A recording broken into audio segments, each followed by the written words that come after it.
الحمد لله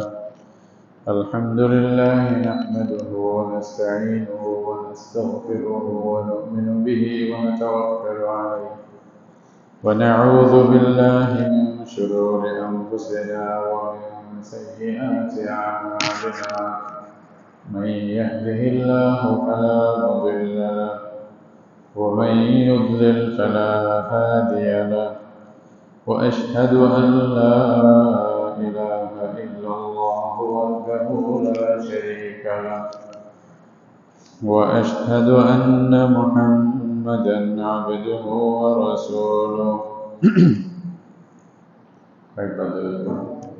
اللهم صل على محمد وعلى آل محمد كما صليت على إبراهيم وعلى آل إبراهيم إنك حميد مجيد اللهم بارك على محمد وعلى آل محمد كما باركت على إبراهيم وعلى آل إبراهيم إنك حميد مجيد أما بعد فأعوذ بالله من الشيطان الرجيم بسم الله الرحمن الرحيم ولله على الناس حج البيت من استطاع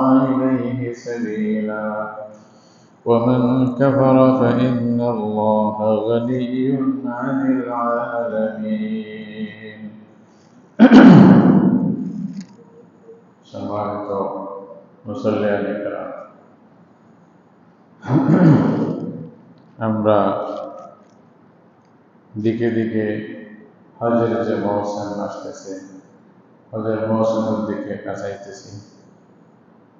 সারা বিশ্বের মুসলমানেরা বছরে একবার হজের একটা আয়োজন হয়।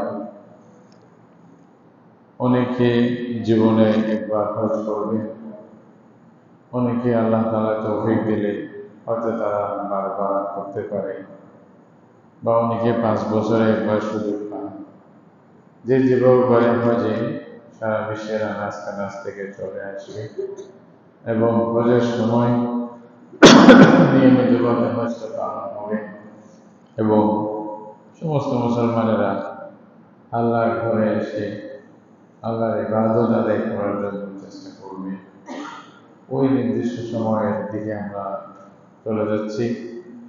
যদিও বা হাজিরা হজের আহকামগুলো মক্কা শরীফে গিয়ে আদায় করে, কিন্তু অন্যান্য যারা পৃথিবীর অন্যান্য মুসলমানেরা যে যেখানে আছে, তারাও অনেক কিছু কাজ হাজিদের সাথে সামঞ্জস্য রেখে তারাও করতে থাকে এবং ওইগুলোর মধ্যে আল্লাহ তাআলা তাদেরকে অনেক বড় আজর সওয়াব দিয়ে দেন।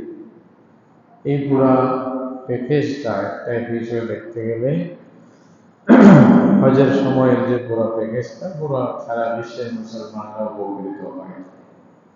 এক হিসাবে জিলহজ মাসের প্রথম থেকে নিয়ে একেবারে 13 তারিখ পর্যন্ত এটা পুরো একটা প্যাকেজ বলা যেতে পারে।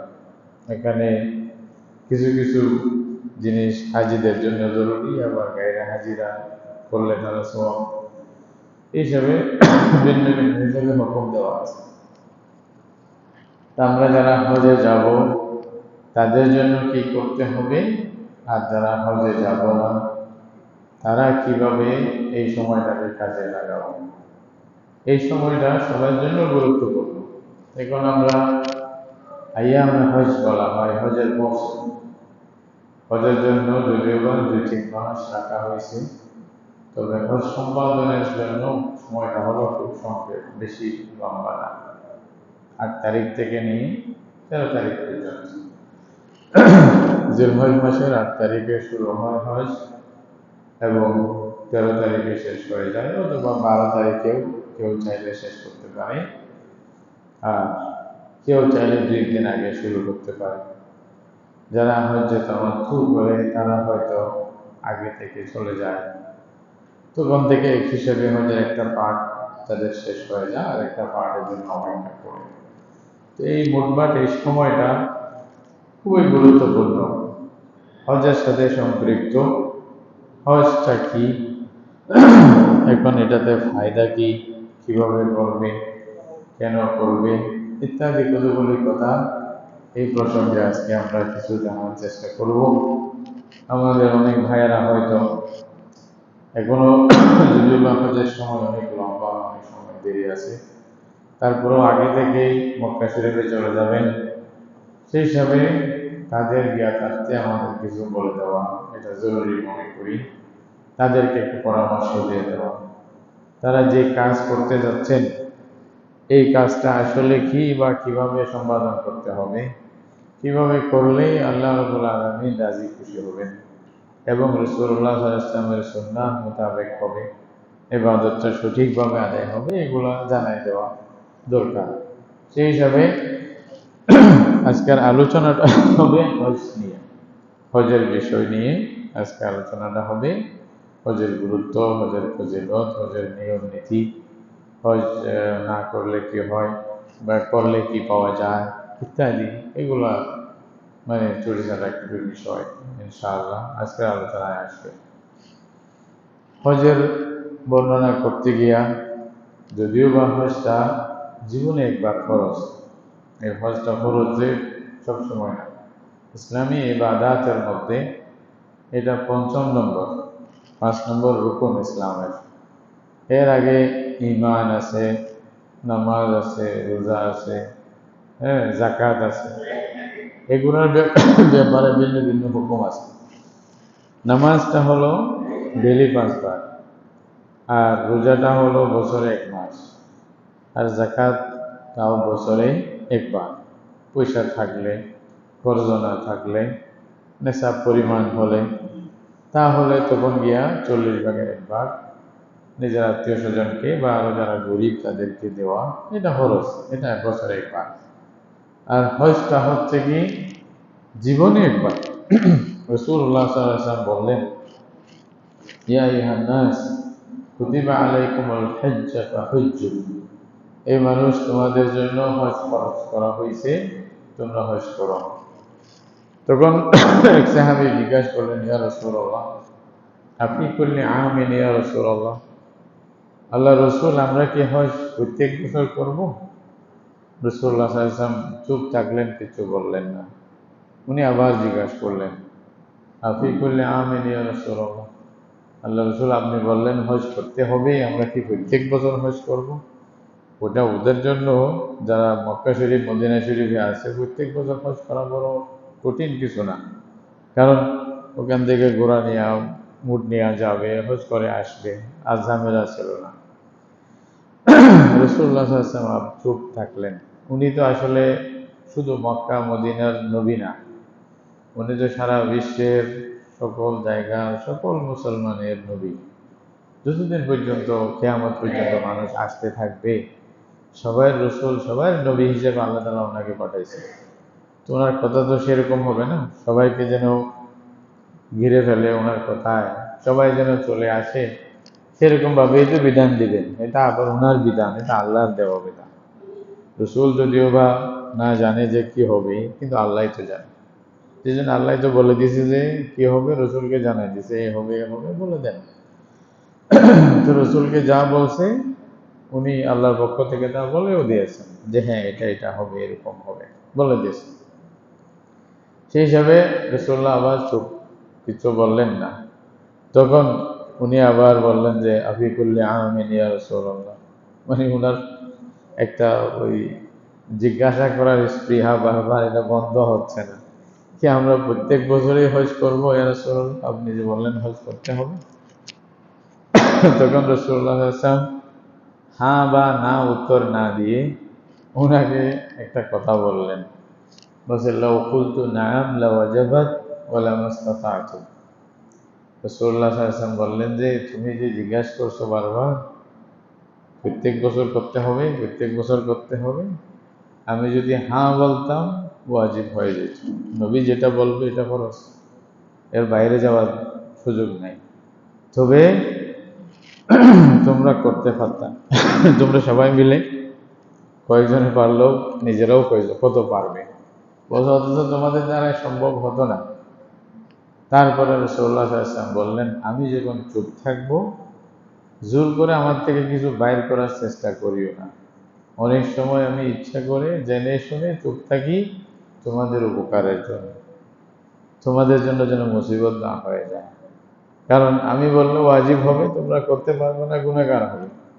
তার চেয়ে থাকলাম, করলে করলো, না করলে নেই, তুমি ধরা পড়বে না, একবার করলে হয়ে গেছে। তখন রাসূলুল্লাহ সাল্লাল্লাহু আলাইহি ওয়াসাল্লাম নসিহতটা করে মুসলমানদেরকে বিষয়টা বলে তারপরে বললেন যে প্রত্যেক মুসলমান জীবনে একবার হজ করলে হয়ে যাবে। যেভাবে একবার যদি হজ করো তাহলে তোমার জীবনের জন্য ওই খরচটা আদায় হয়ে যাবে, দ্বিতীয়বার আর করতে হবে না। তো এখানে একটা ওলামায়ে কেরাম বলছেন, কোনো যদি ছোট বাচ্চা হজ করে ফেলে মা বাবার সাথে, কেউ মনে করতে পারে যে তাহলে তো উনি একবার করছে, আর তো করতে হবে না। এটা কিন্তু ফরজ হজ আদায় হবে না। উনি যখন পয়সাওয়ালা হবে, বালেগ হবে, তখন যদি হজ ফরজ হয়, টাকা পয়সা থাকে, ওনাকে আবার নতুন করে ইসলামের হজ ফরজ যে বিধান, এটা আদায় করতে হবে। মা বাপের সাথে করছিল যে, এটা যথেষ্ট হবে না। এরকমভাবে কোনো জন যদি গোলাম থাকে, কৃতদাস, আগের জমানায় ছিল, এখন তো নেই, যদি ভবিষ্যতে কখনো হয় তাহলে হুকুমটা আবার আসবে। যদি কৃতদাস হয়, মালিকের সাথে যদি হজ করতে পারে, সুযোগ হয়, অনেক সময় খাদেমকে নিয়ে যায় হজ করার জন্য, একজন সাথে নিয়ে গেল। এরকম যদি দাসকে কেউ নিয়ে যায়, মানে খরিদা গোলাম, সে গোলাম যদি মালিকের সাথে হজ আদায় করে, তাহলে তার হজ আদায় হবে না। উনি আজাদ হয়ে গেলে, কোনো সময় যদি ওনাকে কেউ আজাদ করে দেয়, এরপরে যদি উনি পয়সাওয়ালা হয়, নতুন করে আবার হজ তাকে করতে হবে। এই দুটা বিষয়, বাকি যেমনি আপনি করেন হজ আদায় হয়ে যাবে। এমনকি কেউ যদি আপনাকে পয়সা দিয়ে নিয়ে গেল, যে বলছেন চলেন হজ করার জন্য, আমি পয়সা দিব, আপনি চলেন, আরেকজনের পয়সা দিয়ে হজ করলেন, তাও আদায় হয়ে যাবে। আমাদের দেশে কেউ মনে করে আরেকজনের পয়সা দিয়ে করছি, এটা কি হজ হবে নি? আরে ভাই, যেমনি হোক আল্লাহর ঘর দেখে যদি করেন তাহলে হজ আদায় হয়ে যাবে, এটা সমস্যা নেই। এমনকি অনেকে বলছে যদি জাকাত দিয়েও যদি কেউ পাঠায় হাজিদেরকে, ওইটা যদি জাকাত দিয়ে যদি কেউ সহযোগিতা করে, উনি হজ করে ফেলছে, তার হজও আদায় হয়ে যাবে। হ্যাঁ, ফি সাবিলিল্লাহর মধ্যে ওলামায়ে কেরাম বলছেন জিহাদের জন্য এবং হজের জন্য জাকাতের পয়সা দেওয়া যাবে। কোনো হাজি যদি যাইতে চায়, তার পয়সা না থাকে বেশি, মন চাচ্ছে কিছু, মানে গরিব মানুষ, কেউ দিয়া পাঠাই দিল, তাহলে হজ আদায় হয়ে যাবে, তাতেও অসুবিধা হবে না। কিন্তু একবার করতে হবে, বারবার করতে হবে না। তবে যদিও বা একবার ফরজ জীবনে, কিন্তু রাসূলুল্লাহ সাল্লাল্লাহু আলাইহি ওয়াসাল্লাম বলছেন এক হাদিসের মধ্যে, আল্লাহ তাআলা বলতেছেন, যেই বান্দাকে আমি সুস্থতা দান করেছি, পয়সা দিয়েছি অনেক, তার জন্য এটা এটা মাহরুম, সে বঞ্চিতের একটা ভাগ হবে তার জন্য, যদি সে 5 বছরের মধ্যে আমার ঘরে ফিরে না আসে। অর্থাৎ 5 বছর অতিবাহিত হয়েছে, আপনার পয়সা আছে, শক্তি আছে, আবার যান অন্তত 5 বছর। এটার মানে 5 বছরের আগে করতে পারবেন যে তা না। রাসূলুল্লাহ সাল্লাল্লাহু আলাইহি ওয়াসাল্লাম তো বলতেছেন, যত পারো বারবার করো। তাবিউ বাইনাল হজ্জি ওয়াল উমরা, তোমরা হজ উমরা বারবার করো। এটার দ্বারাই ফাইন্নাহুমা ইয়ানফিয়ানিল ফাকরা ওয়াজ যুনুব, বলছে যে এইটা দুইটা জিনিসকে এটা ধ্বংস করে দিবে, দরিদ্রতা কমাবে, আর এটা গুনাহকে ক্ষমা করে দেবে। হজের দ্বারাই আল্লাহ গুনাহ ক্ষমা করে দিবে, আর গরিব থাকলে বড় মানুষ হয়ে যাবে। খেয়াল করিয়ে, হজ করলে গরিব থাকলে উনি কি হয়ে যাবে? বড় লোক হয়ে যাবে। এটা তো বুঝে আসে না, ওইটা না, ঠিক আছে বুঝে আসছে, গুনাহ মাফ করবে। কিন্তু হজ করলে তো যে 3-4 লাখ টাকা চলে যাবে, যা ছিল তা আবার, এটা তো গরিবে না হয়ে গেলাম, এটা আবার ধনী কেমনে হইলাম? হাদিসে তো বলতেই দেয়, আল্লাহ রসুল বলতেছে কি, ইয়ানফিয়ানিল ফাকরা, এটা রাসূলুল্লাহ সাল্লাল্লাহু আলাইহি ওয়াসাল্লাম একটা মিসাল দিয়ে বুঝিয়েছেন। কামা ইয়ানফিল কিরু খাবাতাল হাদিদ ওয়াল যাহাবি ওয়াল ফিদ্দা, যেমন নাকি ভাট্টি থাকে না, লোহার যারা লোহারের কাজ করে অথবা স্বর্ণকার আছে এরা কাজ করে, ভাট্টি দিয়া ওই যে আগুনের মধ্যে জ্বালায় পরিষ্কার করে। বলছে স্বর্ণ চাঁদি এরকম লোহা এগুলার জাং পরিষ্কার করার জন্য বাটিতে দিলে যেমন পরিষ্কার হয়ে যায়, হজ উমরা মানুষের গুনাহ এভাবে পরিষ্কার করে দেয়, এরকম দরিদ্রতাকেও মোচন করে দেয়। দরিদ্রতাকে মোচন করে দেয়, এই জিনিসটা বোঝার জন্য একটা মেসাল দিলে বুঝবেন আর কি। এই জিনিসটা হয়তো আপনি এরকম না যে আমার 3 লাখ টাকা খরচ হয়েছে আমি 6 লাখ টাকা পেয়ে গেলাম, এরকম সরাসরি পাবেন যে এটা না। কিন্তু হয়তো এই 3 লাখ টাকার কারণে আপনি কত হাজার কোটি টাকা পাইবেন, কিরকম লাভ হবে আপনি হয়তো কল্পনাও করতে পারবেন না। আল্লাহ তাআলা সেভাবেই আপনাকে ব্যবস্থা করাই দেবেন। একটা মেসাল দিলে বুঝবেন, এই যে আমরা মাছ শিকার করি না, বড়শি দিয়া মাছ শিকার করি, তো বড়শি দিয়া যখন মাছ শিকার করি তখন কি পাবো এটা তো আমার ধারণা নাই, কিন্তু কিছু আগে নিজের থেকে খরচ করতে হয়, তাই না? একটা আধার দিতে হয় না, কিছু একটা আধার দিতে হবে, একবার দুইবার যাবে। হয়তো আমি যা আধার কিনছি এটা ডবলের সাইড ডবল একসাথে একটা বড় মাছ উঠবে, একেবারে কাম হয়ে যাবে, এরকম হয় না? তো দ্রুপ মনে করেন আপনি কিছু দিছেন, এটার পরিবর্তে আল্লাহ আপনাকে এমন ভাবে দিবেন যে আপনি কল্পনাও করতে পারবেন না, সেরকম। হয়তো বড় মুসিবত আল্লাহ তাআলা দূর করে দিবেন, হয়তো কোনো ব্যবসা কোনো দিক দিয়ে আল্লাহ তাআলা এমন ভাবে আপনাকে তরক্কি দিবেন, শান্তি দিবেন যে আপনি এটা কল্পনার বাহিরে।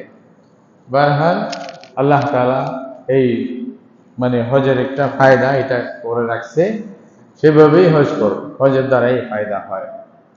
সুতরাং আমরা বেশি বেশি হজ করার চেষ্টা করি। অনেক সময় সাহাবায়ে কেরাম হজ করলে উমরা করতেন সাথে সাথে, আবার উমরা হজ বারবার করার চেষ্টা করতেন। যদি পারেন বেশি ভালো, যদি পারেন বেশি ভালো। হজের ফজিলতের কথা হাদিসের মধ্যে অনেক বেশি আছে। ফরজ একবার, এটা আল্লাহ তাআলা বলেন ওয়ালিল্লাহি আলান নাসি হিজ্জুল বাইতি মান ইসতাতা ইলাইহি সাবিলা, যে আল্লাহর ঘর পর্যন্ত আসার সুযোগ আছে, তার সামর্থ্য আছে, তাকে হজ করা তার জন্য এটা জরুরি, ওয়াজিব, ফরজ অবশ্যই করতে হবে। কতটুকু সামর্থ্য কাকে বলা হচ্ছে? এখানে সামর্থ্য বলা হচ্ছে জীবনে, আপনার জীবনের কোনো সময়ে এতটুকু পয়সা যদি আপনার কাছে জমা থাকে, যেই পয়সা দিয়া আপনি আল্লাহর ঘরে যাইতে পারবেন, হজের যে দিনগুলো আছে 8 তারিখ থেকে 13 তারিখ পর্যন্ত, এই দিনগুলো ওখানে থাকতে পারবেন, খাইতে পারবেন এবং ইবাদত করে আবার ফিরে আসতে পারবেন। আসা যাওয়ার টিকিট খরচ সর্বনিম্ন যেটা হয় আর কি, একেবারে উচ্চাঙ্গের না, একেবারে high class business class ticket এটা বোঝানো হচ্ছে না, একেবারে যেটা নর্মালে যেটা পাওয়া যায়, যেতটুকুতে আপনি পারেন অতটুকু পয়সা যদি আপনার কাছে থাকে, জমা থাকে এবং কোনো কর্জ না থাকে, এবং এটার জন্য আবার বছর যাইতে হবে না। যাকাতের জন্য যেমন একটা বছর যাইতে হয়, হজের জন্য আবার বছর যাইতে হয় না। কোনো সময় যদি আপনার কাছে এতটুকু পয়সা জমা থাকে, তাহলে আপনার উপরে হজ খরচ অবশ্যই কি করতে হবে? হজ করতে হবে। হজ না করলে আপনি গুনাহগার হবেন। রাসূলুল্লাহ সাল্লাল্লাহু আলাইহি ওয়াসাল্লাম বলছেন, যাদের উপরে হজ ফরজ হয়ে গেছে ওরা যদি হজ না করে, তাহলে হয়তো হতে পারে অসুস্থ হয়ে যাবে, হতে পারে টাকা পয়সা হারিয়ে ফেলবে, তো নিজের উপরে ফরজ হয়ে গেল অথচ আদায় করতে পারলেন না, তাহলে কিয়ামতের দিন আপনাকে শাস্তি ভোগ করতে হবে। হযরত ওমর ইবনে খাত্তাব রাদিয়াল্লাহু তাআলা আনহু বলতেছে, যাদের উপরে হজ ফরজ হয়েছে অথচ হজ করে নাই, বলছে সে ব্যক্তি মাতা ইহুদিয়ান আও নাসরানিয়ান, সে ইহুদি হয়ে মরুক নাসরা হয়ে মরুক, এতে কিছু আসে যায় না। অর্থাৎ এত মারাত্মক জিনিস হজ আদায় না করাটা, ইহুদির সাথে তুলনা করে দিছে, নাসরার সাথে তুলনা করে দিছে। হযরত ওমর ইবনে খাত্তাব বলতেছেন, আমার মন চাচ্ছে তোমরা আমাকে লিস্ট দাও যাদের উপরে হজ ফরজ হয়েছে তারপরও হজে আসে না, ওই সমস্ত লোকদের নাম দাও, তাদের জন্য আমি ট্যাক্স বসাই দিই। অর্থাৎ এরা মুসলমান না, এরা মুসলমান না, মুসলমান হইলে তো ট্যাক্স দিতে হয় না। ও মুসলমান, মুসলমানের জায়গায় থাকলে মুসলমানের দেশে ট্যাক্স দিয়া থাকতে হয়, এটাকে জিম্মি বলা হয়। হ্যাঁ, তাহলে আমি তাদের নামে ট্যাক্স বসাই দিই, এরা মুসলিম, এরা হজ করতে আসতেছে না, মানে এরা তাহলে কিসের মুসলমান? এরকম কথা বলছে। হজকে যদি কেউ অস্বীকার করে সে তো কাফের হয়ে যাবে, কথা নেই। আর যদি মানছে হজ ফরজ, এটা মানার পরেও কিন্তু অবহেলা করতেছে, তাহলে উনি গুনাহগার হবে, ঠিক না? দ্রুত, যথাসম্ভব দ্রুত এটা আদায় করে ফেলা দরকার। আমাদের দেশে অনেকে মনে করে হজ হজ এত তাড়াতাড়ি ফরজ হয়ে যাবে, করবো আর কি, বুড়া হয়ে গেলে, জোয়ান গেলে হজের কি দরকার? আর ভাই, হজটা বুড়া জোয়ান বুঝে না, হজ ফরজ হয়েছে টাকার উপরে, সম্পদের উপর। এটা এইখানে আপনার শরীর এবং সম্পদ দুটোটার সম্পর্ক থাকে এই ইবাদতের মধ্যে। শরীরও মানে লাগাইতে হয়, টাকা পয়সাও লাগাইতে হয়, দুটোটা না হইলে ফরজও হবে না। গরিব মানুষের উপরে একেবারে বুড়া হোক জওয়ান হোক খরচ হবেই না সারা জীবনে, পয়সাই নাই কি খরচ হবে। আর যদি পয়সা বলা হয়, বুড়া হওয়ার জন্য বসে থাকবে না, পয়সা হইলেই খরচ হয়ে গেছে, তখন আপনাকে আদায় করতে হবে, ঠিক আছে না? যেমনি পারেন। তাহলে দুটোটাই যদি হয়, পয়সার সাথে সম্পর্ক, এই জন্য আপনি এটা মনে করবেন না যে বুড়া হওয়ার জন্য অপেক্ষা করে থাকবেন না। যদি বুড়া হইতে হইতে আর কিছু হয়ে যায়, তাহলে কি হবে? পয়সা যদি চলে যায়, হতে পারে না, অনেক দেওয়ালিয়া হয়ে যায়, আল্লাহ না করুক, পয়সা তো সবসময় থাকবে না। এই জন্য যখনই হয় দ্রুত করে ফেলার চেষ্টা করবে। অনেকে মনে করে মা বাপকে হজ করাইতে না পারলে নিজের উপর হজ ফরজ হয় না, বা নিজের হজটা আদায় হবে না, এটা মনে করতেছে। এটা পুরোপুরি ভুল ধারণা। এটার শরীয়তের সাথে এটার কোনো সম্পর্ক নেই। হজটা মূলত বললাম যে টাকা পয়সার উপর সম্পর্ক। আপনার বাবার টাকা থাকলে বাবার উপরে ফরজ, আর বাবার টাকা না থাকলে বাবার উপরে ফরজ না, আর আপনার উপরে ফরজ। আর আপনার যদি অত বেশি টাকা থাকে, বাবাকে সহ নিয়ে যান, ভালো, এটা খারাপ না, কোনো সমস্যা নেই। কিন্তু ফরজ আপনার উপরে, আপনি মনে করলেন বাবাকে না করলে আমার উপর ফরজ হয় না, এটা ভুল ধারণা। তাহলে আপনি আল্লাহর কাছে জবাবদিহি করতে হবে, কেন আদায় করলেন না। তো সুতরাং বাবাকে হজ করানো না করানো, মা বাবার হজ করানোর সাথে ফরজ হওয়ার কোনো সম্পর্ক নাই, এটা বাধা হবে না কোনোদিনও, মনে রাখবেন। অনেকেই আবার মনে করে বাচ্চাদের বিয়া হয় নাই, এখন কি হজে যাব, আগে মেয়েকে বিয়া দিয়ে দিই, ছেলের জন্য বউ আনি, তারপরে না হজে যাব, এরকম একটা মনে করি। তো ছেলের জন্য বউ আনা, মেয়েকে বিয়া দেওয়া, এগুলা হজ ফরজ হওয়ার পথে বাধা হতে পারে না, শরীয়ত মতে নয়। এটা আমরা মনে করলেও ভুল হবে। তাহলে ছেলে মেয়েকে বিয়ে দিতে না পারলেও যদি পয়সা যতটুকু থাকে আপনার উপর হজ ফরজ। তাহলে আবার চিন্তা করে দেখেন, আমাদের দেশে যেগুলা হজ কাফেলা আছে, যেগুলা এক একটা প্যাকেজ দেয় মানুষকে, বা সর্বনিম্ন কতটুকু পয়সা দেয় আপনি হজ করতে পারবেন, অতটুকু পয়সা যদি আপনার কাছে জমা থাকে, ব্যাংকে থাকুক বা যেখানে থাকুক, তাহলে মনে করবেন আপনার উপর হজ ফরজ হয়ে গেছে, আপনাকে দ্রুত আদায় করার জন্য চেষ্টা করতে হবে। অনেকে আমরা মনে করছি যে আমাদের হজ ফরজ হয় নাই, অথচ হয়ে রয়েছে, আমার খবর নেই, এটাও হইতে পারে, এরকম হইতে পারে। টাকা পয়সা হিসাব করে নিয়েন, তারপরে বুঝে আসবে আপনার উপর হজ ফরজ হয়েছে কিনা। আর যদি তাও বুঝে না আসে, যারা ওলামায়ে কেরাম যারা বুঝেন, তাদের সাথে একটু পরামর্শ করবেন, হুজুর আমার উপরে হজ ফরজ হবে নাকি, এরকম। বারহাল হজ ফরজ করলে আপনাকে হজ আদায় করতে হবে, এখানে দেরি করার কোনো সুযোগ নেই। আর হজ যারা ত্যাগ করবে তাদের পরিণতি তো বললাম, এরা মানে কাফের মানে এর মতো হয়ে যাবে। আল্লাহর বান্দারা এদেরকে অমুসলমান বলতেছে, যারা হজ করবে না তাদেরকে। রাসূলুল্লাহ সাল্লাল্লাহু আলাইহি ওয়াসাল্লাম বলতেছে খবরদার, কেন? এমনকি রাসূলুল্লাহ সাল্লাল্লাহু আলাইহি ওয়াসাল্লামের জামানায় যখন আল্লাহ রসুল বলছিলেন সবাই আমার সাথে হজে চলো, তো একজন মহিলা রাসূলুল্লাহ সাল্লাল্লাহু আলাইহি ওয়াসাল্লাম ফিরে আসিয়া দেখলেন সে রাসূলুল্লাহর সাথে হজে যায় নাই। তখন আল্লাহ রসুলকে জিজ্ঞাসা করছে, কেন তুমি আমাদের সাথে হজে যাও নাই? একটা মহিলা তাকে জিজ্ঞাসা করছে, কেন হজে যাও নাই, কি হয়েছিল তোমার? তখন সে বলল, ইয়া রাসূলুল্লাহ, আমাদের দুইটা উট ছিল, একটা ছেলের বাবা এবং ছেলে তারা দুজনে হজে চলে গেছে একটা নিয়ে। আরেকটা সওয়ারি ছিল যেটা আমাদের খেতিতে পানি দেওয়ার জন্য ব্যবহার করতে হয়েছে। তো সওয়ারি ছিল না, যার কারণে আমি যাইতে পারি নাই। আর আল্লাহ তাআলা মনে ইসতাতা ইলাইহি সাবিলা, আল্লাহ বলছে যে সুযোগ থাকলে, সামর্থ্য থাকলে, আযযাদ ওয়ার রাহিলা থাকলে তাইলে যাবে। তো রাসূলুল্লাহ সাল্লাল্লাহু আলাইহি ওয়াসাল্লাম ওই মেয়েকে বললেন যে ইযা জাআ রমাদান ফা'তামিরি ফাইন্না উমরাতান ফি তা'দিলু হাজ্জাতান মাই। রমজান যখন আসবে তুমি উমরা আদায় করবা, কারণ রমজানে উমরা করলে আমার সাথে হজ করার মতো সওয়াব আল্লাহ তোমাকে দেবে। সুবহানাল্লাহ। তো এটাও একটা ফায়দা হয়েছে যে আমরা এই হাদিসটা পাইছি, না হয়তো এটা তো পাইতাম না হয়তো। বুঝেন না, এটাও আল্লাহ তাআলার বিরাট হিকমত আছে। তো এই হিসাবে মানে হজ করা যে জরুরি এটা বুঝেছে আর কি। আর যত পারে মুসলমানেরা হজ করবে। আবার কিছু দেশ আছে যেমন ইন্দোনেশিয়া অথবা মালয়েশিয়া আছে এরকম, তারপরে যেমন নাকি আরো থাইল্যান্ড ইত্যাদি, এ কতগুলি দেশ আছে। ওনারা মনে করে হজ করার, বিয়ে করার আগে হজ করতে হবে, না হয়তো বিয়ে করা যাবে না, এরকম একটা ধারণা আছে। যার কারণে আপনারা যা হজে যাই, ওই দেশের ছোট ছোট ইয়াং বেশি লোকদেরকে হজের মধ্যে দেখা যায়, বিরাট বিরাট গ্রুপ দেখা যায়, ইয়াং যুবক, সব যুবক যুবতী সবাই হজে চলে আসছে। কারণ ওখানে একটা কাজ করছে কি, বিয়ার আগে হজ করতে হবে, না হতে বিয়াই বন্ধ। তো ওনারা সবাই আগে করে হজ করে ফেলে। এটাও জরুরি না, এটা এই হাদিসও রাসূলুল্লাহ সাল্লাল্লাহু আলাইহি ওয়াসাল্লামের মতে সহিহ না, যে না বিয়ার আগে হজ করতে হবে, এরকমও কোনো কিনা জরুরি নয়, এটাও জরুরি না।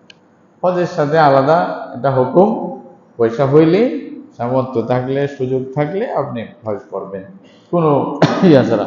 মহিলাদের ক্ষেত্রে একটা কথা হলো মুহররম থাকতে হবে। মুহররম যদি কেউ না থাকে, বলছে যে তাদের জন্য হজ ফরজই না। উনি দরকার হলে কারো মাধ্যমে বদল করে আপনি হজ করাবেন নফল হিসেবে, ওনার উপরে হজ ফরজ না, যদি কি না থাকে, মুহররম না থাকে।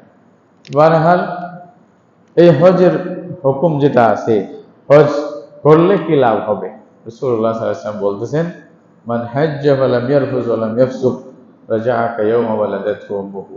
যে ব্যক্তি হজ করতে আসবে, হজের মধ্যে কয়েকটা জিনিস আছে। ফালাম ইয়ারফুজ ওয়ালাম ইয়াফসুক, কোনো ফিসক ফুজুরি, স্পষ্ট গুনাহ যেটা দেখা যায় এরকম কোনো গুনার কাজে লিপ্ত হবে না। আর অশ্লীল কাজে, বাক্য আলাপে ইত্যাদিতে মশগুল হবে না। আল্লাহ তাআলা সেই বান্দা হজ করে যখন ফিরে আসবে, তাকে কিরকম সওয়াব দিবে, ইয়াউমা ওয়ালাদাতহু উম্মুহু, মায়ের পেট থেকে যেভাবে শিশু নিষ্পাপ হয়ে আসে, আল্লাহ তাআলা হাজিকে সেভাবে নিষ্পাপ করে দেবে। আল্লাহু আকবার, অনেক বড় কথা। তাহলে সম্পূর্ণ গুনাহ থেকে নিষ্পত্তি পেয়ে যাওয়া, এটা এত বড় কথা, মানে যা তা কথা না। আমি কোটি টাকা দিয়েও যদি এটা পাই, তাইলেও তো নিতে রাজি। আল্লাহর কাছ থেকে ক্ষমা পেয়ে গেলাম, আল্লাহ অন্তত আমার 16 বছর, মানে কথার কথা, মানে 60 বছর, 60 বছর পরে যদি হজ করি, তাহলে 60 বছরের পুরা জীবনেরটা ক্লিয়ার হয়ে গেল, এটা পরিষ্কার। আল্লাহু আকবার, যা তা কথা না। আমরা তো একটা ফাইলকে ঠিক করার জন্য কত কোটি টাকা ঘুষ দেই না, কি বলেন, দেই না অনেক সময়, যে ভাই যা লাগবে এটা ক্লিয়ার করে দাও, হ্যাঁ দস্তখত মারে দাও, যে হ্যাঁ ওকে বলে দাও। তো এখানে আল্লাহ তাআলা অফার দিচ্ছেন বান্দাদেরকে, তোমাদের জীবনের গুনাহ মাফ করে দেবো, একেবারে নিষ্পাপ হয়ে যাবে। যেরকম মায়ের পেট থেকে যেরকম নিষ্পাপ শিশু আসে, সেরকম নিষ্পাপ হয়ে যাবে। রাসূলুল্লাহ সাল্লাল্লাহু আলাইহি ওয়াসাল্লামের কথা আল্লাহ রাসূল বলছেন। হাফেজ ইবনে হাজার রাহমাতুল্লাহ আলাইহি বুখারী শরীফের ব্যাখ্যার মধ্যে বলতেছেন, এটা আমভাবে ছোট গুনাহ করে আল্লাহ মাফ করবে, কিন্তু যদি তওবার নিয়ত থাকে, আল্লাহ তাআলা কবিরা গুনাহ মাফ করে দিবে, বড়। আর কিছু কবিরা গুনাহ সম্পদের সাথে সম্পর্ক, এটা ভিন্ন জিনিস, তবে বাকিগুলো সব আল্লাহ তাআলা মাফ করে দিবে। এটা যা তা কথা না। হযরত আমর ইবনে আস রাদিয়াল্লাহু তাআলা আনহু রাসূলুল্লাহ সাল্লাল্লাহু আলাইহি ওয়াসাল্লামের কাছে আসিয়া বললেন যে, ইয়া রাসূলুল্লাহ, উবসুতিয়া দেখা বাইয়া, আল্লাহ রাসূল হাত লম্বা করেন, আমি আপনার সাথে বাইত হতে চাই। রাসূলুল্লাহ সাল্লাল্লাহু আলাইহি ওয়াসাল্লাম হাত দিলেন, বলছে হাত বাইত হলে দাও, হাত দাও। তখন যখন রাসূলুল্লাহ সাল্লাল্লাহু আলাইহি ওয়াসাল্লাম হাত বাড়াইছেন, উনি হাত গুটিয়ে ফেলছেন, নিজের হাত নিয়ে নিয়েছেন। তো রাসূলুল্লাহ সাল্লাল্লাহু আলাইহি ওয়াসাল্লাম বললেন যে, আমার কি হইল? তুমি না বললা বায়াত করবা, মুসলমান হয়ে যাবে, আর এখন তো আমি হাত বাড়াইলাম তুমি হাত গুটিয়ে ফেললে যে, কি সমস্যা কি? বলছে যে আমি কিছু শর্ত লাগাইতে চাই। বলছে কি শর্ত? বলছে যে আমি চাই যে আমি তো বায়াত হব মানে এখন মুসলমান হয়ে যাব, আমার আর এখতিয়ার থাকবে না, আপনি যা বলেন, ইসলাম যা বলে তাই তো মানতে হবে। কিন্তু আমি যা আগে শয়তানি যা করছি এতদিন, এগুলোর জন্য যদি ধরা পড়ি তাহলে তো লাভ হইল না। তো বলছে যে আমি আপনাকে শর্ত দিতে চাই, ওগুলা আগের গুলা যদি ক্ষমা হয় তাহলে আমি আসবো, না হয়তো ফায়দা কি, সেম পিড়া খাইলে লাভটা কি? তো সুন্দর, বুদ্ধি ভালো। তো রাসূলুল্লাহ সাল্লাল্লাহু আলাইহি ওয়াসাল্লাম বলছে, আমা আলিমতা ইয়া আমর আন্নাল ইসলাম ইয়াহদিমু মা কানা ক্বাবলা ওয়া আন্নাল হিজরাতা তাহদিমু মা কানা ক্বাবলাহা ওয়া আন্নাল হজ্জা ইয়াহদিমু মা কানা ক্বাবলা। আমার তুমি কি জানো না, ইসলাম কেউ লা ইলাহা ইল্লাল্লাহ মুহাম্মাদুর রাসূলুল্লাহ বলে মুসলমান হলে সাথে সাথে তার আগের জীবনের সব কিছু আল্লাহ মাফ করে দেয়, এটা জানো না? আর কেউ যখন হিজরত করবে, মক্কা শরীফে সবকিছু ছেড়ে, নিজের আপন মানে সন্তান, স্ত্রী, মানে এসে ঘর দোয়ার, জায়গা জমি সব ছেড়ে যে চলে যাবে, আল্লাহ তাআলার সাথে সাথে তার জীবনের সব গুনাহ মাফ করে দেয়, যখন ছিল আর কি, হিজরত যখন ছিল। আর যে বেশি হজে আসবে, তার পূর্বের জীবনের সব আল্লাহ তাআলা একেবারে মাফ করে দেয়। এটা তুমি জানো না? তখন উনি হাত দিয়েছে, তাও বায়াত করছে। তাহলে বোঝা যায় হজ সবকিছু ক্ষমা করে দেয়। হাদিসের মধ্যে আছে, যারা হজ করতে যায় তারা জান্নাতি। আল্লাহ রাসূল বলেছে, লিল হজ্জিল মাবরুরি জাযাউন ইল্লাল জান্নাহ। হজ্জ মাবরুর, এটার মানে সওয়াব জান্নাত ছাড়া আর কিছু নেই। আল্লাহ তাআলা বান্দাকে সোজা জান্নাতেই দিয়ে দিবে। হাজি যারা, হযরত ইব্রাহিম আলাইহিস সালাম যখন আল্লাহর ঘরকে রেডি করলেন, কাবা শরীফকে রেডি করার পরে আল্লাহ রাব্বুল আলামিন ওনাকে আদেশ দিলেন যে আপনি সারা বিশ্বের মধ্যে হজের ঘোষণা দেন, এলান করেন। কে এলান করবে?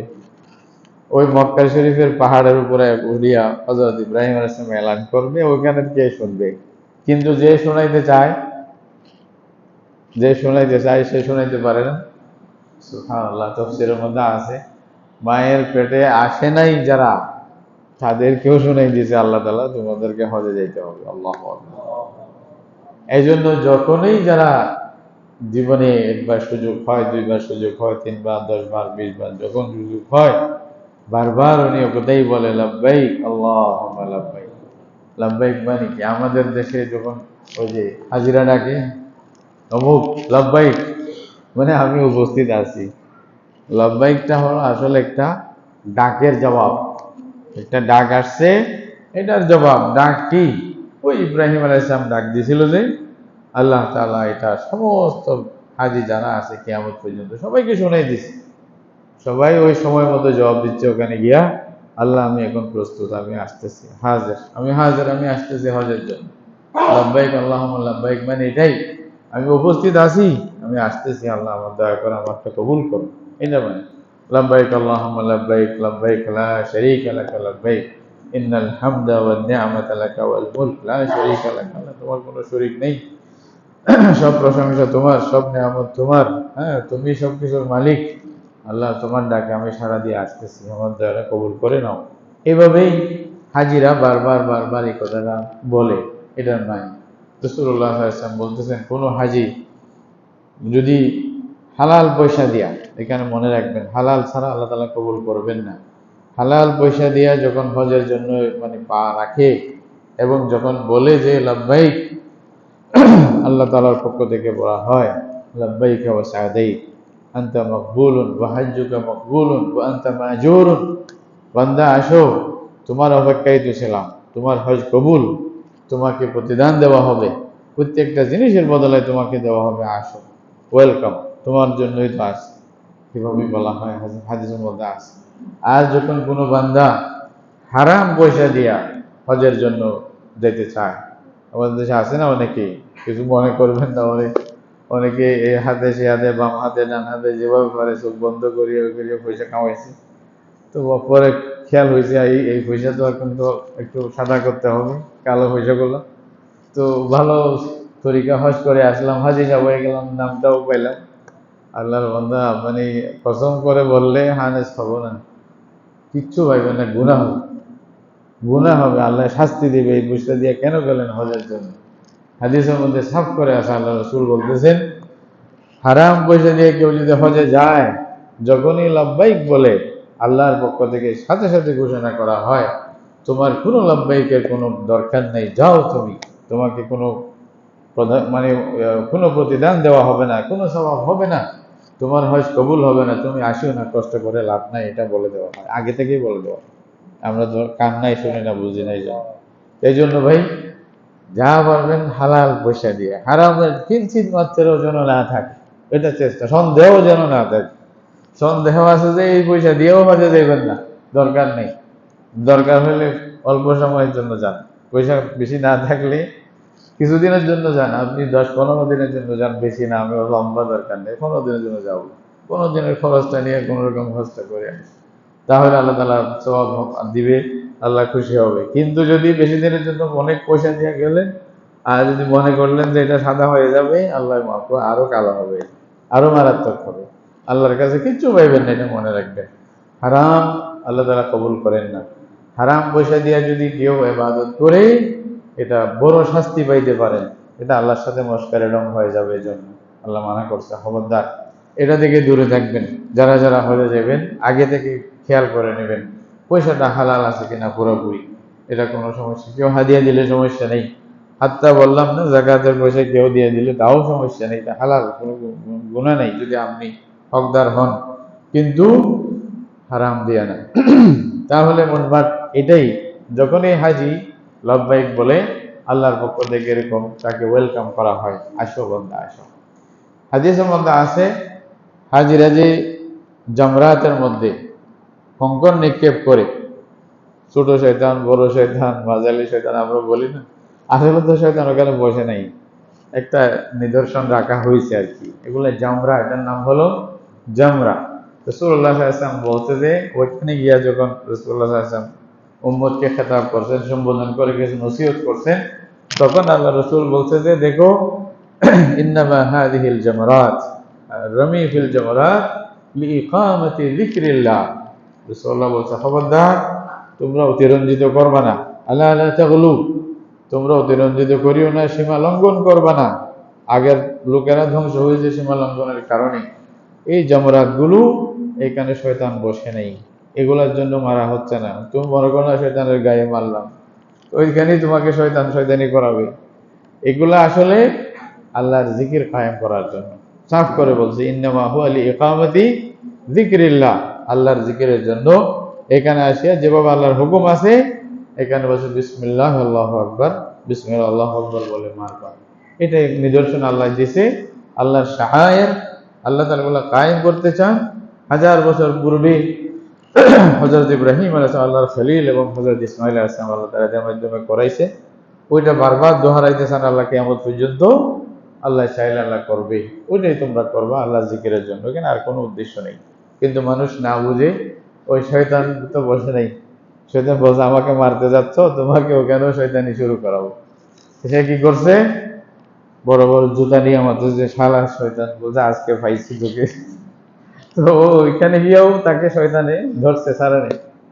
মানে আপনি জুতা মারলেন, আরেকজনের মাথায় পড়লো, তাহলে কত বড় গুনাহ হইল, তা আপনার ইবাদতটাও নষ্ট। হাদিসের মধ্যে আসে যে কঙ্করগুলো নিক্ষেপ করা হয়, যাদের হজ কবুল হয়, আল্লাহ তাআলা ওই কঙ্করগুলো উধাও করে দেন। সুবহানাল্লাহ। ওখানে থাকে না। যদি থাকতো, এত লক্ষ লক্ষ হাজির কঙ্কর তো পাহাড় হয়ে যেত। একটু চিন্তা করে দেখিয়ে না, পাহাড় হয়ে যেত। কিন্তু দেখা যায় সবকিছুর পরেও ওইখানে আছে নিচে, দেখা যায় না। থাকে কোনগুলা, যেগুলা হজ কবুল হয় না, ওগুলো পড়ে যায়। আল্লাহু আকবার। আমি তো ওই হাদিসটা পড়ে আমি নিজে অবাক হয়ে গেছি। সুবহানাল্লাহ, আল্লাহ তাআলার আজীব কুদরতি ব্যবস্থা। না হয়তো ওইটা তো বড় বড় ভার হয়ে যেত, প্রত্যেক বছর এটা আলাদা করে এটা পরিষ্কার করতে হয়েছে। কিন্তু আল্লাহ তাআলা যাদের হজ কবুল করে এর সাথে সাথে উদাও করে দেন, আল্লাহ তাআলা সেটাও নিয়ে যান। তাহলে এইভাবেই একেবারে সাক্ষ্যর সামনে আল্লাহ তাআলার সামনে এরকম হয়ে যাচ্ছে।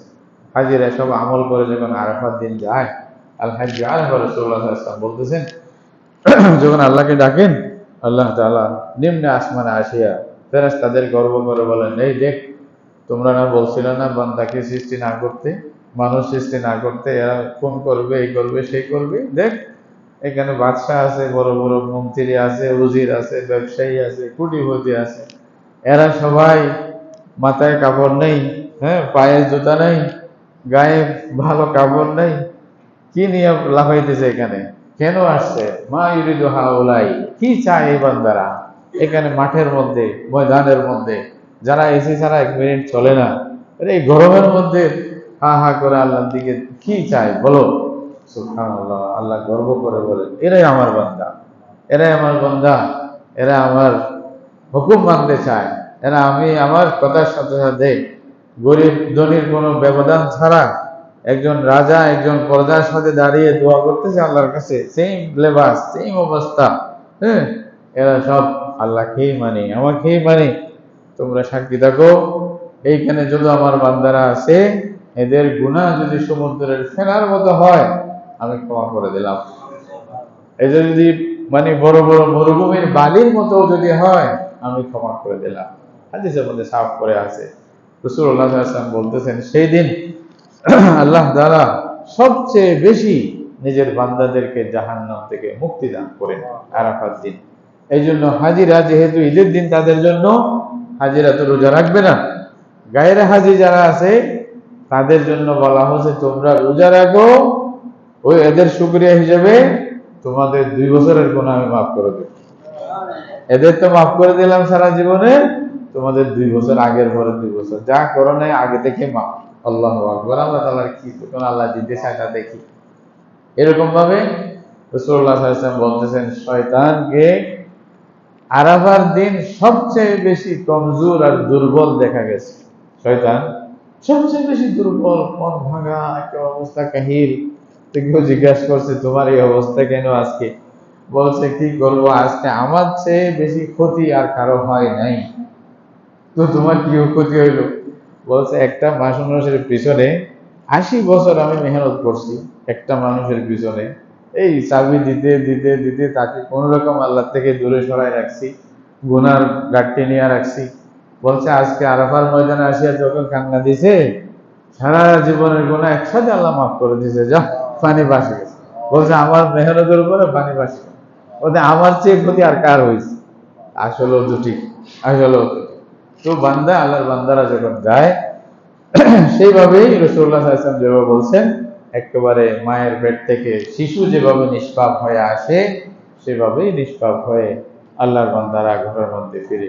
এরপরে কোনো বান্দা যদি ইচ্ছা করে নিজে গুনাহ করে, তার ভিন্ন কথা, না হতো ওই অবস্থায় যদি মওত হয়ে যায়, আল্লাহর কাছে একেবারে নিষ্পাপ অবস্থায় পৌঁছে যাবে। সুবহানাল্লাহ। এজন্য যারা হজে যাইবেন, এই নিয়ত করে যাইবেন, ভালোভাবে সওয়াবের আশায়, আল্লাহর কাছ থেকে পাওয়ার জন্য। আল্লাহ তাআলা যেগুলো বলছেন হাদিসের মধ্যে আছে, যারা হজ করতে আসে তারা আল্লাহর মেহমান, আল্লাহ তাদেরকে ডাকছেন, তাহলে আল্লাহ তাদেরকে দিবেন। মেহমানকে ডাকিয়ে খালি হাতে ফিরে দিবে নাকি? এটা বলে জিয়ুর রহমান বলা হয়, রহমানের মেহমান, আল্লাহ তাআলা তাকে ডাকছেন। এমনকি মহিলাদের জন্য রাসূলুল্লাহ সাল্লাল্লাহু আলাইহি ওয়াসাল্লাম এটাকে হজকে জিহাদ বলছেন। বলে, জিহাদুন লা শাওকাতা ফি, এমন জিহাদ যেখানে কোনো কাঁটা নাই। হযরত আয়েশা বললেন, ইয়া রাসূলুল্লাহ, জিহাদ তো উত্তম আমল, আমরা কি জিহাদে অংশগ্রহণ করব না? তখন রাসূলুল্লাহ সাল্লাল্লাহু আলাইহি ওয়াসাল্লাম, লাকুন্না আল জিহাদ হজ্জুম মাবরুর, তোমাদের জিহাদ হলো হজ, হজ করো, আল্লাহ তাআলা তোমাদেরকে জিহাদের সওয়াব দিবে। এরকম আছে। তাহলে হজের ব্যাপারে, হজের ফজিলতের ব্যাপারে অনেক লম্বা কথাবার্তা আছে হাদিসের মধ্যে, যে 2-1টা বললাম, এগুলাই তো আমাদের জন্য যথেষ্ট, আর কি লাগে। তো এরকম ভাবে আপনি চাইলে অনেক কিছু পাইবেন। কি পাবো? অনেক কিছু পাবো, যেটা এরকম আর না। শুধু হাজি নামটা পাওয়ার জন্য আমি হজ করব না, আল্লাহর বান্দা ধ্বংস করিয়েন না। কোটি কোটি টাকা, এত মেহনত, সবকিছু খালি নামটার জন্য বরবাদ করবেন, দরকার নেই। কাউকে বলারই দরকার নেই। যদি পারেন বেশি মানুষকে না বলে আত্মীয় স্বজনকে যাদের দরকার বলে ওসিয়ত করে যান যে হ্যাঁ আমার লেনদেনের ব্যাপারে জানিয়ে যান। মানুষের হায়াত মত জানা যায় না, কারো মনে কষ্ট দিয়ে থাকলে মাফটা চেয়ে যান। এটা উত্তম, এটা উচিত যে হ্যাঁ যারা যারা আমার দ্বারা কষ্ট পেয়ে থাকলে ক্ষমা করে দিবা, কি জানি ফিরে আসতে পারি না পারি, এজন্য আর দোয়া করবেন এখানে বেশি করে। তো হজ কেমনে করবেন এটা বিভিন্ন কিতাবের মধ্যে আছে, ওলামায়ে কেরাম বলছে এভাবে করবেন। হজ মূলত 3 ধরনের করা যায়। শুধু হজ করবেন, এটা মানে মিকাত থেকে হেরাম বাঁধিয়ে সুদা ইয়মুত তারবিয়া মিনায় চলে যাবেন, ওখান থেকে হজ করে ফেলবেন যেভাবে এই নিয়ম আছে। আরেকটা হলো হজের জমানায় প্রথমে উমরা করবেন, তারপরে যখন 8 তারিখ হবে তখন আবার হজের জন্য হেরাম বাঁধিয়ে হজটা পূরণ করবেন। আরেকটা হলো হজ উমরা দুটোটা একসাথে করবেন। মিকাত থেকে হেরাম বাঁধিয়ে হেরাম আর খুলবেন না, একেবারে 10 তারিখ কোরবানির দিন কাজ টাজ শেষ করে তারপরে হেরাম খুলবেন। এই 3 ধরনের মানে হজ করা যায়। এটাকে কিরান বলে, আরেকটাকে তামাত্তু বলে, আরেকটাকে ইফরাদ বলে। আপনারা তামাত্তু যারা হজ করবেন এরা সুযোগ বেশি, রাসূলুল্লাহ সাল্লাল্লাহু আলাইহি ওয়াসাল্লাম বলছেন এটা সহজ, তোমাদের জন্য সুবিধা, মানুষের জন্য আরামদায়ক, এটা তোমরা কবুল করো। তো প্রায় মানুষ তামাত্তু হজ করে। আমাদের দেশে যারা যাবে অনেকে হয়তো প্রথমেই আপনাদেরকে মদিনা শরীফ নিয়ে যাবে, ওখান থেকে আসার সময় আপনি উমরা করবেন, যুলহুলাইফার মধ্যে আসিয়া নিয়ত করবেন লাব্বাইক আল্লাহুম্মা উমরাতান বলে, আল্লাহ আমি উমরা নিয়ত করতেছি, এরপরে হজ করব, এই নিয়তে আপনি উমরা নিয়ত করবেন। এই ইহরাম বাঁধার পরে লাব্বাইক আল্লাহুম্মা লাব্বাইক তালবিয়া পড়তে থাকবেন জোরে জোরে।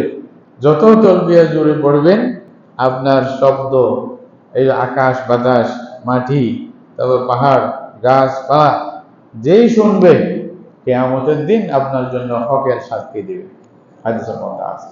এটা পাগলামি না, এটা আল্লাহর হুকুম।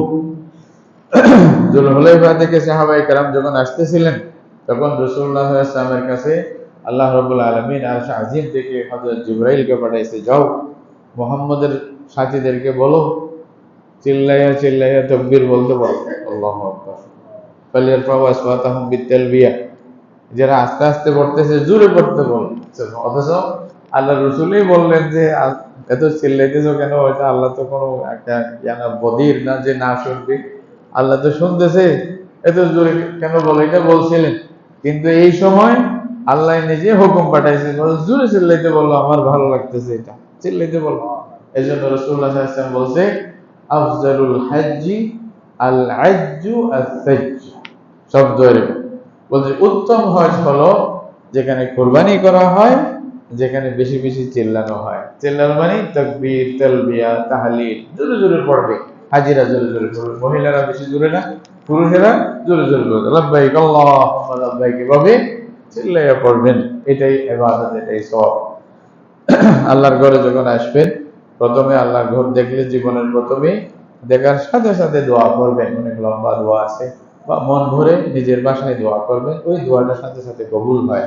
ওই দোয়া করে প্রথমে আল্লাহর ঘরে গিয়া ওইখানে তাহিয়াতুল মসজিদ নেই, নামাজ নাই, আপনি প্রথমে তাওয়াফ করবেন। এখানে যারা হাজি পুরুষেরা যারা আছে তাদের জন্য প্রথম তাওয়াফে কিছু জিনিস সুন্নাহ আছে, এখানে ইস্তেবা বলে।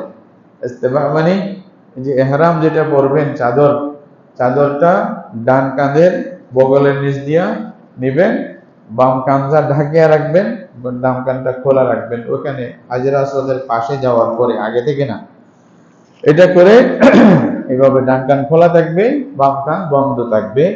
এভাবে আপনি হাজরা আসওয়াদকে সামনে রেখে পারলে চুমা দিবেন, না হয়তো ওইদিকে মানে লম্বা দিয়ে শুইতে পারলে শুইবেন, না পারলে বিসমিল্লাহ আল্লাহু আকবার ইশারা করে আপনি কাজ শুরু করে দিবেন। হ্যাঁ, দোয়া করবেন যেটা মন চায়।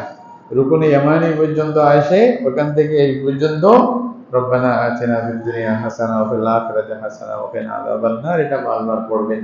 এভাবে 7 চক্কর যদি হয়ে যায়, মনে রাখবেন তাওয়াফের সময় ওযু থাকতে হবে, ওযু না থাকলে তাওয়াফ হবে না। যদি ওযু ছুটে যায় আবার ওই চক্করকে আবার নতুন করে আবার করতে হবে। বারহাল এভাবে আপনি 7 চক্কর শেষ করে 2 রাকাত নামাজ পড়বেন মাকামে ইব্রাহিম পিছনে আসিয়া। প্রথম রাকাতে কুল ইয়া আইয়ুহাল কাফিরুন, দ্বিতীয় রাকাতে কুল হুয়াল্লাহু আহাদ পড়ে আপনি তারপরে জমজমের পানি পান করবেন। এরপরে সফা মারওয়ার মধ্যে সই করবেন। সফাতে গিয়া যদি পারেন আল্লাহর ঘর দেখা যায়, দোয়া করবেন হাত উঠে। রাসূলুল্লাহ সাল্লাল্লাহু আলাইহি ওয়াসাল্লাম 3 বার হাত উঠাইছে, 3 বার হাত ফেলছে, ওখানে লম্বা করে দোয়া করছে। আপনার যদি ক্লান্তি লাগে একবার করলেও হবে, মূলবাট আপনি দোয়া করবেন। ইন্না সাফা ওয়াল মারওয়াতা মিন শাআইরিল্লাহ এগুলা পড়বেন। তারপরে মরওয়ায় যাবেন। যাওয়ার সময় মধ্যখানে সবুজ কতগুলি একটা রেখা দেখবেন, ওখানে উপরের দিকে লাস্টে ছাদের মধ্যে ওই জায়গাটা দৌড়বেন, দৌড়াইবেন, জোরে হাঁটবেন যে না, দৌড় দিবেন একটা। বাঙালিরা তো ভালো দৌড়তে পারে, ভালো না, সাঁতারও কাটতে পারে, দৌড়তেও পারে, বাহাদুরি দেখাবেন এখানে, সবার আগে দৌড় দিয়ে চলে যাবে। এখানে হযরতে হাজরা আলাইহিস সালাম হাজার হাজার বছর আগে ওই জায়গাটা দৌড়ছিলেন নিজের বাচ্চার অবস্থা দেখার জন্য। দৌড়িয়ে গিয়ে আবার বাচ্চাকে দেখছে ওদিকে, যে কি করতেছে, মারা গেল নাকি, এটা দেখছে।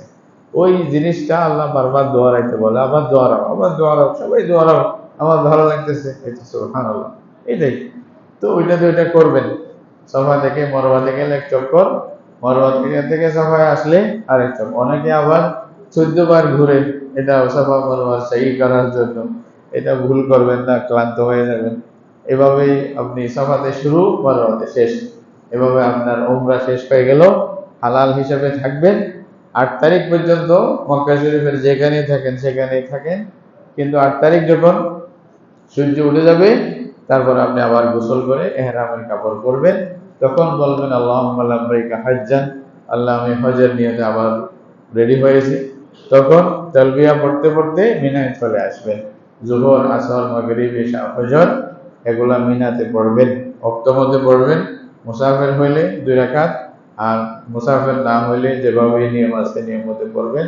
আর মুকিম ইমামের পিছনে যদি পড়েন তাহলে পুরাই পড়বেন নামাজ। বাকি সময় আল্লাহর ইবাদত, জিকির, আজকার করবেন। 9 তারিখ ফজরের পরে আপনি মিনার দিকে রওনা দিবেন। মিনায় চলে আসার পরে, মিনায় না, আরাফাতের দিকে দিবেন। আরাফায় চলে আসবেন, এদিন ইয়ম আরাফা, এদিনই হজ। আরাফার হুদুদের ভিতরে, সীমার ভিতরে ঢুকে ওইখানে সর্বপ্রথম সেই দিন নামাজ হবে একসাথে, আবার খুতবা হবে। সুযোগ হইলে মসজিদে নামিরা বলে ওখানে যাই গেলেন, অথবা না গেলেও যেখানে তাম্বুতে থাকেন ওইখানেই আপনি জোহর আসর একসাথে পড়বেন। জোহর 2 রাকাত, আসর 2 রাকাত, এবং একসাথে পড়বেন। আজান হবে, একামতের পরে 2 রাকাত জোহর, তারপরে একামতের পরে 2 রাকাত আসর। মধ্যখানে কোনো সুন্নত নাই, কিছু নাই, খালি এই ফরজটা পড়ে একেবারে মাগরিব পর্যন্ত খালি দোয়া আর দোয়া, আর কিছু নেই। সবচেয়ে বড় দোয়া হলো, রাসূলুল্লাহ সাল্লাল্লাহু আলাইহি ওয়াসাল্লাম বলছেন, সবচেয়ে উত্তম দোয়া হলো আরাফাত দোয়া।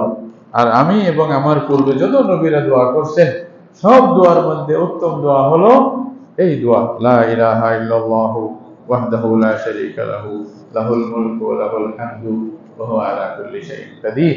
এই দোয়াটা করবেন। এই দোয়াটা বেশি বেশি পড়বেন, এবং নিজের জন্য, পরিবারের জন্য, দেশের জন্য, দশের জন্য, বন্ধুদের জন্য, আর তাকে শত্রুদের জন্য দোয়া করেন, আল্লাহর কাছে চান। আল্লাহ তাআলা সেদিন বেশি দোয়া কবুল করে বান্দাদের, যে কোনো দোয়া কবুল করবে। আরাফাত যে কোনো জায়গাতে দোয়া কবুল করতে পারে। একেবারে জবলের রহমতে উঠতে হবে, যাইতে হবে, কোনো জরুরি না, যেখানে এবারে দোয়া করবেন। মাগরিবের নামাজে যখন সূর্য ডুবে যাবে, ওইখানে মাগরিবের নামাজ পড়বেন না। ওইখান থেকে সোজা রওনা দিয়া মুজদালিফায় চলে আসবেন। মুজদালিফায় আসার পরে মাগরিব এশা একসাথে পড়ে ফেলবেন, রাত যতক্ষণই হোক, হয়তো 10টা 12টা হইতে পারে, একটাও হইতে পারে। ওইখানে আসিয়ে মাগরিব এশা একসাথে পড়বেন, এটা সুন্নত, রাসূলুল্লাহ সাল্লাল্লাহু আলাইহি ওয়াসাল্লামের সুন্নাহ। ওইখানে যদি পারেন 7টা কঙ্কর কোথাও থেকে নিয়ে নেবেন তারপরের দিন মারার জন্য। তারপরে রাত্রে ওখানে থাকবেন। সকালে সূর্য ওঠার আগে যদি সুযোগ হয় দোয়া করে ওখান থেকে রওনা দিবেন মিনার দিকে। এদিন 4টা কাজ করতে হবে। একেবারে মক্কা শরীফের কাছে যে জমরাটা আছে বড়টা, ওখানে গিয়া 7টা কঙ্কর মারবেন। এটা সূর্য ঢলার আগে পারলে ভালো, মুস্তাহাব, না পারলে সমস্যা নেই, রাত্রেও মারা যায়। তারপরে কোরবানি করবেন যারা তামাত্তু করবে। তারপর আপনি মাথার চুল ফেলে দিবেন। এরপরে আপনি এক ধরনের হালাল হয়ে গেছেন। এরপরে আল্লাহর ঘরে গিয়া তাওয়াফ এবং সাই যদি করে ফেলেন তাহলে সম্পূর্ণভাবে হালাল হয়ে গেলেন। এরপরে আপনি আবার মিনায় ফিরে আসবেন, রাত্রি যাপন করবেন। 11, 12, 13 এই 3 দিনের কাজ হলো আপনি সূর্য জোহরের পরে জোহরের পর থেকে নিয়ে সারা রাত মারতে পারেন, অসুবিধা নেই। প্রত্যেকটি তিনটা আছে যে ছোট বড়, মানে ছোট মাজিলা বড়, অথবা জামরাই উলা, জামরাই ওস্তা, জামরাই মানে কোবরা, এই তিনটার মধ্যে সাতটা করে, এক একটার মধ্যে 7টা করে 21টা মারতে হবে।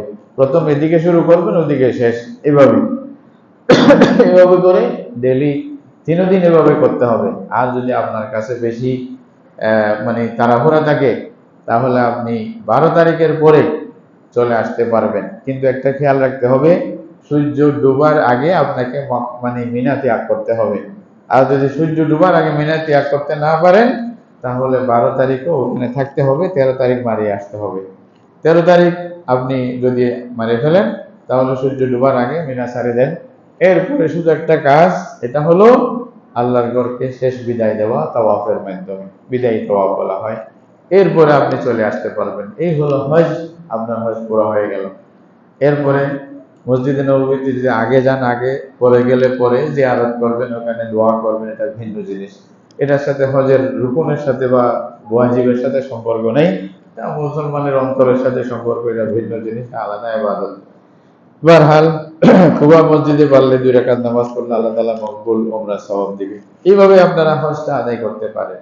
এছাড়াও বাকি যে সমস্ত হুকুম আহকাম দরকার হবে, ওলামায়ে কেরামের সাথে পরামর্শ করে হজ যেন সুন্দরভাবে হয়, এটা কোনো একটা ভালো বই নিয়ে যাবেন যেটা সহিভাবে লেখা আছে। আমাদের দেশে বিভিন্ন বাজারের সদর বদর বই পাওয়া যায়, এক এক চক্কর এক এক দোয়া লিখে দিছে, ওই বইগুলা নিয়ে যাবেন না। কারণ আপনার কোন চক্করে পড়ে যান হিসাব থাকবে না তখন, বুঝেন না? এই সমস্ত চক্কর থেকে বাঁচিয়া ভালো যদি সহি সুন্নাহ মতে কি ওলামায়ে কেরাম যা লেখছে পরামর্শ নেবেন, হুজুর বই কোনটা নিব, তাহলে আপনি ভালো মতে ইনশাআল্লাহ আমল করতে পারবেন। আল্লাহ তাআলা আপনাদের হজ কবুল করুক। আমাদের আমাদের 2জন হাজি এখানে আছে, আমাদের ইফতেখারুল আলম ভাই, আরাফাত ভাই, এরা হজে যাবে। আপনাদের কাছ থেকে মানে ক্ষমা চাইছেন অনেকে, যারা উনি হয়তো আজকালকে চলে যাবে, কষ্ট পেয়ে থাকলে ক্ষমা করতে বলছেন, দোয়া করতে বলছেন, যদি আপনাদেরকে বললাম, ওনারাও আপনার জন্য দোয়া করবে, আমরাও দোয়া করবো। আল্লাহ তাআলা সবাইকে হজের জন্য তৌফিক দান করুক। ওয়া আখিরু দাওয়ানা আলহামদুলিল্লাহ।